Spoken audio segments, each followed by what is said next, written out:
All the people that are just observing on the TV picture what's going on in Ukraine, they want, like in a blockbuster, faster and faster and faster. Obviously, it's not a game and it's not a Hollywood movie. It's a real life. So our officials often say or continue to repeat that it's not a deal with the Western allies to demonstrate the effectiveness and usefulness of provided weapons for Ukraine with this counteroffensive. It's a quote, almost a quote. So what are real criteria for high officials of the allies that are counted as the demonstration of real success?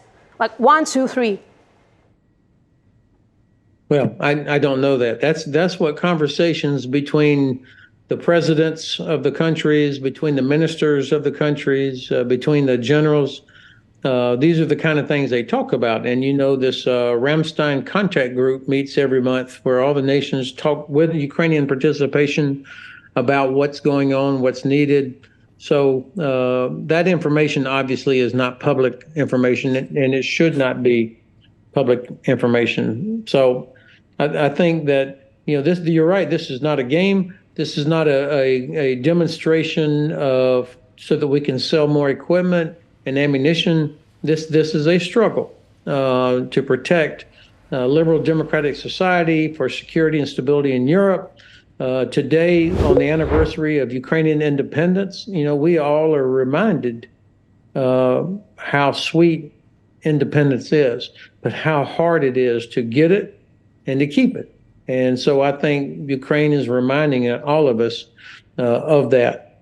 You mentioned the return of Crimea, and more often the information about Crimea is becoming popular among Western issues and Western media. And the perspective of returning of Crimea becomes more and more obvious. So as a military expert, do you see the possible terms and tools or instruments of returning Crimea? Well, anybody that can read a map can see immediately that Crimea is essential. That's the key place.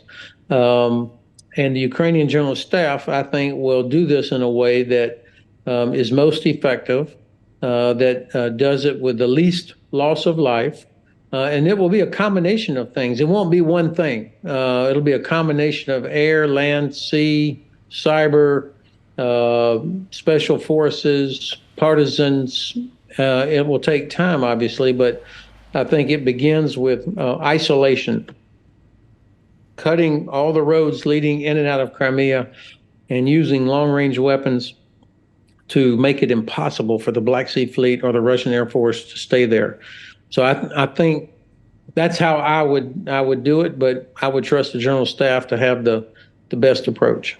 One more information that is very often being manipulated by Russian propagandists is the readiness of allied countries to go all the way in support of Ukraine. So will there be enough economic capacity, military potential, diplomatic and political forces and will to stand with us till the very end of this war with the victory of Ukraine?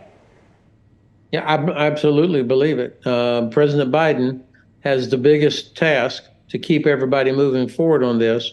But so far, I see very strong support to include in the U.S. Congress, a strong bipartisan support. Most Americans support this.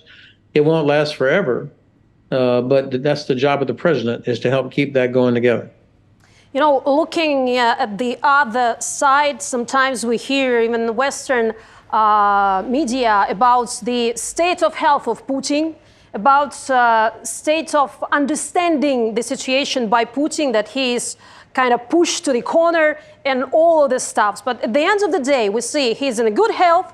He's not getting rid of his intentions. So on your point of view, what might convince Putin that it is the end for his intentions and how it will look like? I think that President Putin has a very unhappy life. He can't trust anybody around him. I don't worry about his health. We can't possibly know. He has better health care in Russia than any other Russian citizen. So I think he will keep fighting until he knows he's been defeated. And he'll only know that, I think, when people around him tell him that it's over. But they're not there yet.